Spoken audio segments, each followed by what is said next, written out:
Price the lord. Hallelujah. യേശുവേ സ്തോത്രം, യേശുവേ നന്ദി. യേശു ക്രിസ്തുവിൻ്റെ ധന്യനാമത്തിൽ കൃപയും സമാധാനവും. ഹല്ലേലൂയ. ഇന്ന് നമ്മൾ ചിന്തിക്കുന്ന വിഷയം മത്തായിയുടെ സുവിശേഷം 16-ാം അധ്യായം 6 മുതലുള്ള തിരുലിഖിതങ്ങളാണ്. യേശു പറഞ്ഞു, ഫരിസയരുടെയും സദുക്കായരുടെയും പുളിമാവിനെ സൂക്ഷിച്ചു കൊള്ളുവിൻ. Praise the lord. Hallelujah, hallelujah. പ്രിയപ്പെട്ട സഹോദരങ്ങളെ, യേശു ക്രിസ്തു തൻ്റെ പരസ്യ ജീവിതകാലത്ത് തൻ്റെ കൂടെ ഊണിലും ഉറക്കത്തിലും കൊണ്ടുകിടന്ന 12 അപ്പോസ്തലന്മാർ, ഈ 12 അപ്പോസ്തലന്മാരെ കണ്ണുകളിലേക്ക് നോക്കിയപ്പോൾ ഇവർക്ക് വരാനിരിക്കുന്ന വലിയ തരത്തിലുള്ള പ്രതികൂലത്തെ യേശു ക്രിസ്തു കണ്ടു. യേശു ക്രിസ്തു 12 അപ്പോസ്തലന്മാരെയും തൻ്റെ അരികിലേക്ക് വിളിച്ചിട്ട് യേശു ക്രിസ്തുവിൻ്റെ ഹൃദയത്തിൽ തട്ടിയൊരു പ്രബോധനം യേശു ക്രിസ്തു അപ്പോസ്തലന്മാർക്ക് കൊടുക്കുന്നുണ്ട്. അതാണ് മത്തായിയുടെ സുവിശേഷം 16-ാം അധ്യായത്തിലെ 6-ാമത്തെ തിരുലിഖിതം. ഈ യേശു പറഞ്ഞു, നിങ്ങൾ ശ്രദ്ധിക്കുവിൻ, ഫരിസയരുടെയും സദുക്കായരുടെയും പുളിമാവിനെ പറ്റി സൂക്ഷ്മമുള്ളവരായിരിക്കുവിൻ. അപ്പോൾ അപ്പോസ്തലന്മാർ വിചാരിച്ചു, അപ്പം എടുക്കാത്തത് കൊണ്ട് യേശുക്രിസ്തു നൽകുന്ന എന്തെങ്കിലും നിർദ്ദേശമായിരിക്കുമെന്ന് അവർ കരുതി. എന്നാൽ അധികം താമസിയാതെ യേശുവിൻ്റെ വചനങ്ങളിൽ തന്നെ ഇത് അപ്പത്തിൻ്റെ പുളിമാവിനെ പറ്റി അല്ല എന്നും ഫരിസയരുടെയും സദുക്കാരുടെയും പ്രബോധനത്തെ പറ്റിയാണെന്നും അവർക്ക് മനസ്സിലായി. മത്തായിയുടെ സുവിശേഷം 16-ാം അധ്യായത്തിൽ 12-ാമത്തെ തിരുലിഖിതം, അപ്പത്തിൻ്റെ പുളിമാവിനെ പറ്റിയല്ല, ഫരിസയരുടെയും സദുക്കാരുടെയും പ്രബോധനത്തെ പറ്റിയാണ് സൂക്ഷിച്ചു കൊള്ളാൻ അവൻ അരുളി ചെയ്തതെന്ന് അപ്പോൾ അവർക്ക് മനസ്സിലായി. അപ്പത്തിൻ്റെ പുളിമാവിനെ പറ്റിയല്ല, ഫരിസയരുടെയും സദുക്കാരുടെയും പ്രബോധനമാകുന്ന പുളിമാവിനെ പറ്റിയാണ് സൂക്ഷിച്ചു കൊള്ളാൻ അവൻ മുന്നറിയിപ്പ് നൽകിയതെന്ന് അപ്പോൾ അവർക്ക് മനസ്സിലായി. Price the lord. Hallelujah, hallelujah. പ്രിയപ്പെട്ട സഹോദരങ്ങളെ, പ്രബോധനമാകുന്ന പുളിമാവിനെ സൂക്ഷിക്കണമെന്ന് ഈശോ പഠിപ്പിക്കുകയാണ്. ഇത് ആരുടെ പ്രബോധനമാണ്? ജഡികാസക്തന്മാരുടെയും മദ്യപാനികളുടെയും തോന്നിവാസികളുടെയും പാപത്തിന് ക്ഷണിക്കുന്നവരുടെയും പ്രബോധനത്തെക്കുറിച്ചല്ല ഇവിടെ പറയണത്. സദുക്കായരും ഫരിസയരും എന്ന് പറഞ്ഞാൽ ഒരുവിധം നന്നായി ജീവിക്കുന്നവരും സമൂഹത്തിൽ മാന്യന്മാരും എല്ലാ കാര്യങ്ങളിലും ചിട്ടയോടെ ചെയ്യാൻ ഉത്സാഹിക്കുന്നവരും വചനം നന്നായി പഠിച്ചിട്ടുള്ളവരുമാണ്. ഒത്തിരി വചനങ്ങൾ അറിയാവുന്നവരാണ്.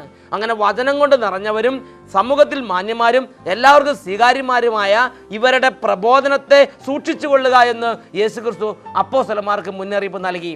Price the lord. ഹല്ലേലൂയ. പ്രിയപ്പെട്ട സഹോദരങ്ങളെ, ഇന്നും സഭയുടെ മക്കൾക്ക് നൽകുന്ന മുന്നറിയിപ്പ് ഇങ്ങനെയാണ്: ഇടർച്ച വെക്കുന്ന ഉപദേശങ്ങളാകുന്ന പുളിമാവിനെ പറ്റി നിങ്ങൾ സൂക്ഷ്മമുള്ളവരായിരിക്കുവിൻ. ആരിൽ നിന്നാണ് ഇന്ന് ഇടർച്ച വെക്കുന്ന ഉപദേശങ്ങൾ പൊട്ടി പുറപ്പെടുന്നത്? മത്തായിയുടെ സുവിശേഷം 24-ാമത്തെ അധ്യായത്തിൽ 4-ാമത്തെ വാക്യത്തിൽ യേശു ക്രിസ്തു വീണ്ടും പഠിപ്പിക്കുന്നു. യേശു പറഞ്ഞു, ആരും നിങ്ങളെ വഴിതെറ്റിക്കാതിരിക്കാൻ സൂക്ഷിക്കുവിൻ. മത്തായിയുടെ സുവിശേഷം 24-ാം അധ്യായം 11-ാം വാക്യത്തിൽ വീണ്ടും പഠിപ്പിക്കുന്നു, അനേകം വ്യാജ പ്രവാചകന്മാർ പ്രത്യക്ഷപ്പെട്ട് അനേകരെ വഴിതെറ്റിക്കും. Price the Lord. അപ്പോൾ വ്യാജ പ്രവാചകന്മാരിൽ നിന്ന് പുറപ്പെടുന്ന വ്യാജ ഉപദേശമാകുന്ന പുളിമാവിനെ പറ്റി നിങ്ങൾ സൂക്ഷ്മമുള്ളവരായിരിക്കുവിൻ. ഈ പുളിമാവിനെ പറ്റി നിങ്ങൾ സൂക്ഷ്മമുള്ളവരല്ലെങ്കിൽ ദൈവത്തിൻ്റെ വചനം മുന്നറിയിപ്പ് നൽകുന്നു, നിങ്ങൾക്ക് വഴിതെറ്റും. നിങ്ങൾ സഭയിൽ നിന്ന് വീണു പോകും, നിങ്ങൾ സത്യപ്രബോധനത്തിൽ നിന്ന് വീണു പോകും, നിങ്ങൾ സത്യമാർഗത്തിൽ നിന്ന് വീണു പോകും. Hallelujah, hallelujah. പ്രിയപ്പെട്ട സഹോദരങ്ങളെ, യേശുക്രിസ്തു ഈ കാര്യത്തിന് വളരെ ഗൗരവം കൊടുത്തിട്ടുണ്ട്. സഭയും ഇന്ന് ഈ കാര്യത്തിന് വളരെയധികം ഗൗരവം കൊടുക്കുന്നുണ്ട്. ആരാണ് ഈ വ്യാജ പ്രവാചകന്മാർ? ആരാണ് ഈ വ്യാജ ഉപദേഷ്ടാക്കൾ? ആരാണ് ഈ കപട അപ്പോസ്തലന്മാർ? ഗലാത്യ ലേഖനത്തിൽ 1-ാമത്തെ അധ്യായത്തിൽ 8-ാമത്തെ വാക്യത്തിൽ ഇതിനെക്കുറിച്ച് പൗലോസ് അപ്പോസ്തലൻ തൻ്റെ പ്രിയപ്പെട്ട മക്കൾക്ക്, തൻ്റെ സഭാവിശ്വാസികൾക്ക് നൽകുന്ന വലിയൊരു ഉപദേശം നമുക്ക് ശ്രദ്ധിക്കാൻ സാധിക്കും. ഗലാത്യ ലേഖനം 1-ാം അധ്യായം 8 മുതലുള്ള വാക്യങ്ങൾ, ഞങ്ങൾ നിങ്ങളോട് പ്രസംഗിച്ചതിൽ നിന്ന് ഒരു വ്യത്യസ്തമായ സുവിശേഷം ഞങ്ങൾ തന്നെയോ സ്വർഗത്തിൽ നിന്നൊരു ദൂതൻ തന്നെയോ നിങ്ങളോട് പ്രസംഗിച്ചാൽ അവൻ ശപിക്കപ്പെട്ടവനാകട്ടെ. എന്തെന്നാൽ ഞങ്ങൾ നേരത്തെ നിങ്ങളോട് പറഞ്ഞ പ്രകാരം തന്നെ ഇപ്പോഴും വീണ്ടും പറയുന്നു, നിങ്ങൾ സ്വീകരിച്ച സുവിശേഷമല്ലാതെ മറ്റൊന്ന് നിങ്ങളോട് പ്രസംഗിച്ചാൽ അവൻ ശപിക്കപ്പെട്ടവനാകട്ടെ. എന്താ ഇതിൻ്റെ അർത്ഥം? അപ്പോസ്തലൻ പറയുകയാണ്, ഇപ്പോൾ ഞാൻ പത്രോസ് ശ്ലീഹായുടെയും മറ്റു ശ്ലീഹന്മാരുടെയും കൂട്ടായ്മയിൽ നിങ്ങളോട് വചനം പ്രസംഗിക്കുന്നു. ഇപ്പോൾ നിങ്ങളോട് വചനം പ്രസംഗിക്കുന്ന ഈ ഞാനായി പൗലോസ് 2 വർഷം കഴിഞ്ഞ് വീണ്ടും വന്ന് വേറൊരു സുവിശേഷം നിങ്ങളോട് പ്രസംഗിച്ചാൽ ആ പ്രസംഗിക്കുന്ന ഞാൻ ശപിക്കപ്പെട്ടവനാകട്ടെ എന്നാണ് അപ്പോസ്തലൻ പഠിപ്പിക്കുന്നത്. എന്താ ഇതിൻ്റെ അർത്ഥം? ഇതിൻ്റെ അർത്ഥം വളരെ സിമ്പിളായി മനസ്സിലാക്കാൻ ഞാൻ വേറൊരു ഉദാഹരണം പറയാം. ഇപ്പോൾ ഞാൻ നിങ്ങളോട് സുവിശേഷം പ്രസംഗിക്കുമ്പോൾ ആഗോള കത്തോലിക്ക സഭയുടെ ഭാഗമായി പാലക്കാട് രൂപതയിലെ ഒരു വൈദിക അംഗമായി നിന്ന് അപ്പസ്തോലിക സഭയുടെ ഒരു പ്രതിനിധിയായി നിന്ന് നിങ്ങളോട് സുവിശേഷം പ്രസംഗിക്കുന്നു. എന്നാൽ കുറച്ച് കാലം കഴിയുമ്പോൾ എനിക്ക് തോന്നുകയാണ്, എന്താ എനിക്കൊരു സഭയുണ്ടാക്കിക്കൂടെ? അങ്ങനെ ഞാനൊരു സഭയുണ്ടാക്കി, ഞാനൊരു സ്വതന്ത്ര സഭയുണ്ടാക്കി, ഞാൻ സുവിശേഷ പ്രസംഗം ആരംഭിച്ചാൽ അന്ന് ഞാൻ അപ്പസ്തോലിക സഭയുടെ പ്രഘോഷണമായിരിക്കുമോ? അന്ന് ഞാൻ ദൈവത്തിൻ്റെ അപ്പോസ്തലന്മാർ ശ്ലീഹന്മാരുടെ കൂട്ടായ്മയുള്ള ശുശ്രൂഷനായിരിക്കുമോ? ആ സഭ അപ്പസ്തോലിക സഭയാണോ? ആ സഭയ്ക്ക് ഏത് അപ്പോസ്തലന്റെ പാരമ്പര്യമാണുള്ളത്? അതിൻ്റെ പേരാണ് സ്വതന്ത്ര സഭ. അതിന് അപ്പോസ്തലന്മാരുടെ പാരമ്പര്യം ഇല്ല. അത് ഞാൻ തന്നെ തുടങ്ങിയതാണ്. അതിൻ്റെ മാർപ്പാപ്പയെ ഞാൻ തന്നെ, അതിൻ്റെ മെത്രാൻ ഞാൻ തന്നെ, അതിൻ്റെ സർവാധികാരി ഞാൻ തന്നെ. Price the Lord. അത് സ്വതന്ത്ര സഭയാണ്. Price the lord. പ്രിയപ്പെട്ട സഹോദരങ്ങളെ, ഇങ്ങനെയുള്ള നടപടിക്രമങ്ങളെ അപ്പോസ്തലന്മാർ നഖശിഖാന്തം അപ്പോസ്തലന്മാർ പൂർണ്ണമായും തള്ളിക്കളഞ്ഞിരിക്കുന്ന ജീവിത രീതികളാണ്. അങ്ങനെയുള്ള ഉപദേശങ്ങളുടെ പിന്നാലെ സഭാമക്കൾ പോകരുത്. Price the lord. ഹല്ലേലൂയ. പ്രിയപ്പെട്ട സഹോദരങ്ങളെ, അതാണ് അപ്പോസ്തലൻ ഗലാത്യ ലേഖനം 1-ാം അധ്യായം 8-ാം വാക്യത്തിൽ പഠിപ്പിക്കുന്നത്. ഞങ്ങൾ നിങ്ങളോട് പ്രസംഗിച്ചതിൽ നിന്ന് വ്യത്യസ്തമായൊരു സുവിശേഷം ഞങ്ങൾ തന്നെയോ, സ്വർഗത്തിൽ നിന്നൊരു ദൂതൻ തന്നെയോ നിങ്ങളോട് പ്രസംഗിച്ചാൽ അവൻ ശപിക്കപ്പെട്ടവനാകട്ടെ. എന്താ അവിടെ അഭിഷേകം കുറവുണ്ടായിട്ടാണോ? അഭിഷേകമല്ല പ്രധാനപ്പെട്ട കാര്യം, അപ്പസ്തോലികതയാണ് പ്രധാനപ്പെട്ടത്. ഇവിടെ വ്യക്തികളല്ല പ്രധാനപ്പെട്ടത്. ഒരുപക്ഷെ അഭിഷേകവും ശക്തിയും അത്ഭുതങ്ങളും അടയാളങ്ങളും ഉണ്ടായിരിക്കാം. എന്നാൽ അഭിഷേകമോ അല്ലെങ്കിൽ അത്ഭുതമോ അല്ല ഇവിടുത്തെ പ്രസക്തമായ കാര്യം. അപ്പസ്തോലിക കൂട്ടായ്മയാണ് പ്രധാനപ്പെട്ട കാര്യം. Price the Lord. അതുകൊണ്ടാണ് പറഞ്ഞത്, സ്വർഗത്തിൽ നിന്നൊരു ദൂതൻ തന്നെ വന്ന് പറഞ്ഞാലും, ശക്തമായ അടയാളങ്ങളോടും ശക്തമായ അത്ഭുതങ്ങളോടെ സ്വർഗത്തിൽ നിന്നൊരു ദൂതൻ തന്നെ വന്ന് പറഞ്ഞാലും അവൻ ശപിക്കപ്പെട്ടവനാകട്ടെ. കാരണം അവൻ അപ്പസ്തോലിക കൂട്ടായ്മയില്ല. Praise the lord. അഭിഷേകമോ അത്ഭുതമോ അധികാരമോ അടയാളമൊക്കെ കണ്ടേക്കാം, എന്നാൽ അപ്പസ്തോലിക കൂട്ടായ്മയില്ലല്ലോ. Praise the lord. പ്രിയപ്പെട്ട സഹോദരങ്ങളെ, വീണ്ടും അപ്പോസ്തലന്മാർ, പത്രോസ് അപ്പോസ്തലൻ ഇതിനെക്കുറിച്ച് പഠിപ്പിക്കുന്ന ഒരു ഭാഗം പത്രോസ് അപ്പോസ്തലന്റെ 2-ാമത്തെ ലേഖനത്തിൽ 2-ാമത്തെ അധ്യായത്തിൽ 1 മുതലുള്ള വാക്യങ്ങളിൽ നമുക്ക് കാണുവാൻ സാധിക്കും. ഇസ്രായേൽ ജനങ്ങൾക്കിടയിൽ വ്യാജ പ്രവാചകന്മാരുണ്ടായിരുന്നു. അതുപോലെ തങ്ങളുടെ മേൽ ശീഘ്രനാശം വരുത്തിവെക്കുന്ന വ്യാജ ഉപദേഷ്ടാക്കൾ നിങ്ങളുടെ ഇടയിൽ ഉണ്ടാകും. അവർ വിനാശകരങ്ങളായ ഉപദേശങ്ങൾ രഹസ്യത്തിൽ പഠിപ്പിക്കുകയും തങ്ങളെ വില കൊടുത്തു വാങ്ങിയ നാഥനെ പോലും നിഷേധിക്കുകയും ചെയ്യും. പലരും അവരുടെ ദുഷിച്ച മാർഗത്തെ അനുഗമിക്കും. അങ്ങനെ അവർ മൂലം സത്യത്തിൻ്റെ മാർഗം നിന്ദിക്കപ്പെടും, സത്യസഭ നിന്ദിക്കപ്പെടും, സത്യസഭയുടെ ഉപദേശങ്ങൾ നിന്ദിക്കപ്പെടും, സത്യസഭയുടെ ശുശ്രൂഷകർ നിന്ദിക്കപ്പെടും. ഇന്ന് നമുക്ക് ചുറ്റും നടക്കുന്നില്ലേ? Hallelujah, hallelujah. കൊരിന്ത്യക്കാർക്ക് എഴുതിയ 2-ാം ലേഖനത്തിൽ 11-ാമത്തെ അധ്യായത്തിൽ 4-ാമത്തെ വാക്യം ദൈവത്തിൻ്റെ വചനത്തിൽ ഇപ്രകാരം പഠിപ്പിക്കുകയാണ്: കപട ഉപദേഷ്ടാക്കളും കപട അപ്പോസ്തലന്മാരും ധാരാളമായി പ്രത്യക്ഷപ്പെടും. ഞങ്ങൾ പ്രസംഗിച്ചതല്ലാത്ത മറ്റൊരു യേശുവിനെ ആരെങ്കിലും വന്ന് പ്രസംഗിച്ചാൽ, നിങ്ങൾ സ്വീകരിച്ചതല്ലാത്ത മറ്റൊരു ആത്മാവിനെ നിങ്ങൾ സ്വീകരിച്ചാൽ, നിങ്ങൾ കൈക്കൊണ്ടതല്ലാത്ത മറ്റൊരു സുവിശേഷം നിങ്ങൾ കൈക്കൊണ്ടാൽ നിങ്ങൾ അതിന് കീഴ്പ്പെടുകയല്ലേ ചെയ്യുന്നത്? അത് അപ്പസ്തോലിക അഭിഷേകമാണോ? കൊരിന്ത്യക്കാർക്ക് 2-ാം ലേഖനത്തിൽ 11-12 അധ്യായം 13 മുതലുള്ള വാക്യങ്ങൾ: അത്തരക്കാർ കപടനാട്ടിക്കാർ അപ്പോസ്തലന്മാരും വഞ്ചകരായ ജോലിക്കാരും ക്രിസ്തുവിൻ്റെ അപ്പോസ്തലമായി വ്യാജവേഷം ധരിച്ചവരുമാണ്. അത്ഭുതപ്പെടേണ്ട, പിശാച് പോലും പ്രഭാപൂർണനായ ദൈവദൂതനായി വേഷം കെട്ടാറുണ്ടല്ലോ. അതിനാൽ അവൻ്റെ ശുശ്രൂഷകരും നീതിയുടെ ശുശ്രൂഷകരായി വേഷം കെട്ടുന്നെങ്കിൽ അതിലെന്താ അത്ഭുതം? അവരുടെ പരിണാമം അവരുടെ പ്രവൃത്തികൾക്ക് അനുസൃതമായിരിക്കും. Praise the lord. പ്രിയപ്പെട്ട സഹോദരങ്ങളെ, വ്യാജ ഉപദേഷ്ടാക്കളുണ്ട്, വ്യാജ അപ്പോസ്തലന്മാരുണ്ട്, അപ്പോസ്തലന്മാരെ കപടവേഷം ധരിച്ച ആളുകളുണ്ട്. അവരും യേശുവിൻ്റെ നാമത്തിലാണ് വരിക, അവരും യേശുവിൻ്റെ വചനമാണ് പ്രസംഗിക്കുക, അവരും സഭയെക്കുറിച്ചാണ് പഠിപ്പിക്കുക. Price the lord. എന്നാൽ അപ്പോസ്തലന്മാർ പഠിപ്പിച്ച സഭയോ അപ്പോസ്തലന്മാർ പഠിപ്പിച്ച കുർബാനയോ അപ്പോസ്തലന്മാർ പഠിപ്പിച്ച കൂദാശകളോ അല്ല അവരുടെ പ്രബോധന വിഷയം. Price the lord. ഹല്ലേലൂയ. അപ്പസ്തോലിക പാരമ്പര്യമില്ലാത്ത ഒരു ശുശ്രൂഷകനെയും പ്രിയപ്പെട്ട ദൈവമക്കളെ നിങ്ങൾ സ്വീകരിക്കരുത്. Price the Lord. എബ്രായ ലേഖനം 13-ാം അധ്യായത്തിൽ 8-9 വാക്യങ്ങൾ: യേശു ക്രിസ്തു ഇന്നലെയും ഇന്നും എന്നും ഒരുവൻ തന്നെ. വിവിധങ്ങളും വിചിത്രങ്ങളുമായ പ്രബോധനങ്ങളിലൂടെ ആരും നിങ്ങളെ വഴിതെറ്റിക്കാതിരിക്കട്ടെ. Praise the lord. വിവിധങ്ങളും വിചിത്രങ്ങളുമായ പലവിധ ഉപദേശങ്ങൾ ഭൂമിയിൽ മുളച്ചു പൊങ്ങും.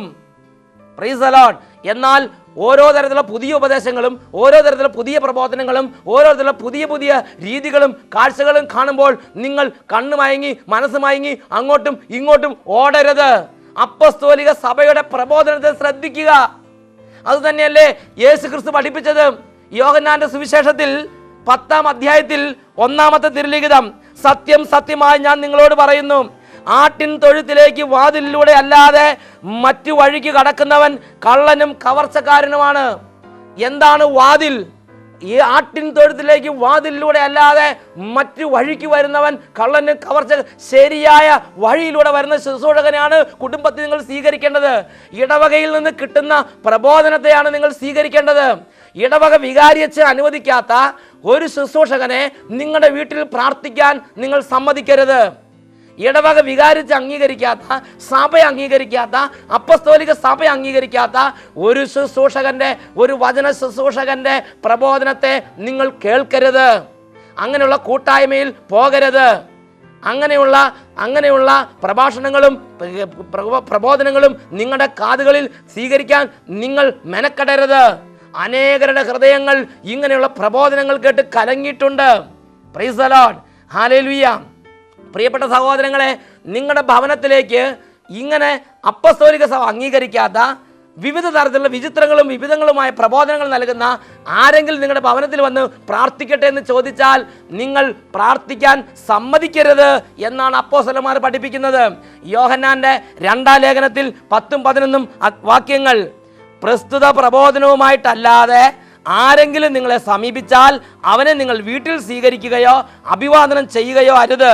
എന്തെന്നാൽ അവനെ അഭിവാദനം ചെയ്യുന്നവൻ അവൻ്റെ ദുഷ്പ്രവൃത്തികളിൽ പങ്കുചേരുകയാണ് ചെയ്യുന്നത്.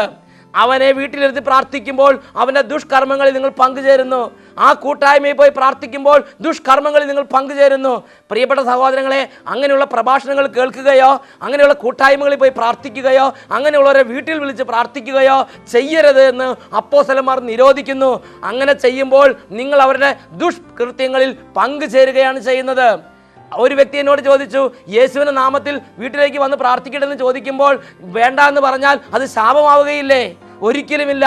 കാരണം നിങ്ങൾ അങ്ങനെ ചെയ്താൽ അതിൻ്റെ ദുഷ്കർമ്മങ്ങളിൽ, അവരുടെ ദുഷ്കർമ്മങ്ങളിൽ നിങ്ങളും പങ്കുചേരുന്ന ഒരു ദുഷ്പ്രവൃത്തിയാണ് നിങ്ങൾ ചെയ്യുന്നത്. നിങ്ങളങ്ങനെ ചെയ്യാതിരുന്നാൽ അപ്പോസ്തലന്മാരുടെ പ്രബോധനം അനുസരിച്ച് അപ്പോസ്തലന്മാരെ അനുസരിക്കുന്ന ഒരു പുണ്യപ്രവൃത്തിയാണ് നിങ്ങൾ ചെയ്യുന്നത്. Price the lord. ഹല്ലേലൂയ. ഒരു നിമിഷം നമുക്ക് പ്രാർത്ഥിക്കാം. യേശു പറഞ്ഞു, സത്യം സത്യമായി ഞാൻ നിങ്ങളോട് പറയുന്നു, ആട്ടിൻ തൊഴുത്തിലേക്ക് വാതിലിലൂടെ അല്ലാതെ മറ്റു വഴിക്ക് കടക്കുന്നവൻ കള്ളനും കവർച്ചക്കാരനുമാണ്. നിങ്ങളുടെ ഭവനത്തിൽ, നിങ്ങളുടെ ഇടവകയിൽ, നിങ്ങളുടെ സഭയിൽ കള്ളനും കവർച്ചക്കാരനും കടന്ന് ആടുകളെ മോഷ്ടിച്ചു കൊണ്ടുപോകാതിരിക്കാൻ സൂക്ഷിക്കുവിൻ. ഒരു നിമിഷം പ്രാർത്ഥിക്കാം. കർത്താവേ, ഈ നിമിഷങ്ങളിൽ എല്ലാ ഹൃദയങ്ങളുടെ മേൽ അഭിഷേകത്തെ പകരണമേ.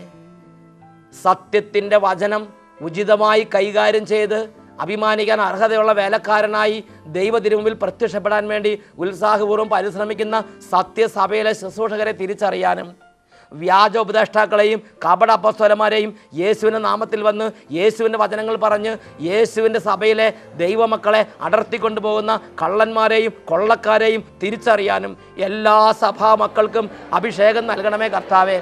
ഏതെങ്കിലും സഭാ സന്താനം കഴിഞ്ഞ കാലങ്ങളിൽ സഭയിൽ നിന്ന് വ്യാജോപദേശങ്ങൾ കേട്ട് ഏതെങ്കിലും തരത്തിൽ സത്യസഭ വിട്ട് ഏതെങ്കിലും തിന്മയായ കൂട്ടുകെട്ടുകളിൽ ചെന്ന് വീണിട്ടുണ്ടെങ്കിൽ, അബദ്ധോപദേശങ്ങളിലും വ്യാജ അപ്പോസ്തലന്മാരുടെ കൈകളിലും കപട ഉപദേഷ്ടാക്കളുടെ പിടിയിലും ചെന്ന് അമർന്നു പോയിട്ടുണ്ടെങ്കിൽ അവർക്ക് തിരിച്ചു വരുവാൻ തക്കവണ്ണം പരിശുദ്ധാത്മാവിനെ അയക്കണമേ. പ്രിയമകനെ, പ്രിയമകളെ, നീ ദൈവത്തിൻ്റെ ഉപദേശത്തെ കേട്ട്, നീ വചനം കേട്ട്, നീ സത്യസഭയിലേക്ക് മടങ്ങി വരിക. നീ സത്യസഭയിലേക്ക് തിരിച്ചു വരിക. സത്യസഭയിലേക്ക് മടങ്ങേണ്ട കാലം സമാഗതമായി. സത്യസഭയിലേക്ക് തിരിച്ചു വരിക. ഒരു നിമിഷം പ്രാർത്ഥിക്കുന്നു. Hallelujah, hallelujah, hallelujah, hallelujah, hallelujah, hallelujah. പരിശുദ്ധാത്മാവെ അഭിഷേകം ചെയ്യണമേ. പരിശുദ്ധാത്മാവെ പ്രവർത്തിക്കണമേ. പരിശുദ്ധാത്മാവെ സ്പർശിക്കണമേ. ഇപ്പോൾ ഹൃദയങ്ങളെ ഉണർത്തണമേ. സഭയുടെ ആത്മാവ് വ്യാപരിക്കട്ടെ. തിരുവചനത്തിൻ്റെ ആത്മാവ് വ്യാപരിക്കട്ടെ. വിശുദ്ധിയുടെ ആത്മാവ് വ്യാപരിക്കട്ടെ. ഇടർച്ചയുടെ ആത്മാവ് വിട്ടുപോകട്ടെ. ഇടർച്ച വെക്കുന്ന ഉപദേശത്തിൻ്റെ ദുരാത്മാക്കൾ വിട്ടുപോകട്ടെ. ഇടർച്ച വെക്കുന്ന ഉപദേശം വഴി വന്ന എല്ലാ ദുരാത്മാക്കളെയും യേശുവിൻ്റെ നാമത്തിൽ ശാസിച്ച് ബന്ധിക്കുന്നു, ബഹിഷ്കരിക്കുന്നു, വിട്ടുമാറിപ്പോകട്ടെ. Hallelujah, hallelujah. യേശുവേ സ്തോത്രം. യേശുവേ നന്ദി. Price the lord. ഹല്ലേലൂയ.